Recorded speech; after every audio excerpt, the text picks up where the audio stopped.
নমস্কার সবাইকে। আজকে আমি নিয়ে এসেছি ব্রেড মালাই রোলের রেসিপি। ব্রেড মালাই রোলের জন্য আমি প্রথমে ক্ষীর বানিয়ে নেব। ক্ষীর বানাতে আমি দুধের মধ্যে গুঁড়ো দুধ দিয়ে ভালো করে জাল দিয়ে ক্ষীরটা বানিয়ে নিয়েছি। তোমরা কে কে খেয়েছো ব্রেড মালাই রোল?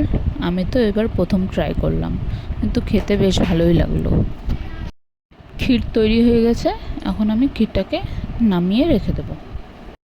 এবার আমি ব্রেড নিয়ে ব্রেডের চারধারটাকে ছুরির সাহায্যে কেটে নেব।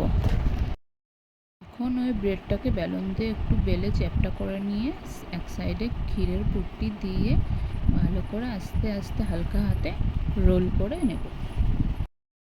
আমি সবগুলো ব্রেডকেই ওই একইভাবে তৈরি করে নিয়েছি। এখন আমি কড়াইয়ে আবার দুধ জাল দিতে বসিয়ে দেব। দুধটাকে একটু ঘন করে নেব জাল দিয়ে। এই দুধটাকে বেশি ঘন করার দরকার নেই, অল্প ঘন করলে হবে।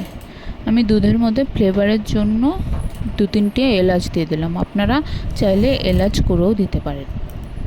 এখন আমি দুধের মধ্যে পরিমাণ মতো চিনি দিয়ে দেবো। এখানে আপনারা যে যেরকম মিষ্টি খেতে পছন্দ করেন সেই অনুযায়ী চিনিটা ব্যবহার করবেন। এখন দুধটা নামিয়ে আমি ব্রেডগুলোর উপর আস্তে আস্তে দিয়ে দেবো।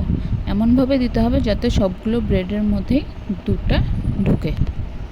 এটা বানানো খুবই সহজ, আপনারা একবার অবশ্যই বানিয়ে ট্রাই করবেন। এখন উপর থেকে ড্রাই ফ্রুট দিয়ে পরিবেশন করলেই রেডি ব্রেড মালাই রোল। ভিডিওটি ভালো লেগে থাকলে লাইক, কমেন্ট, শেয়ার করবেন। ধন্যবাদ।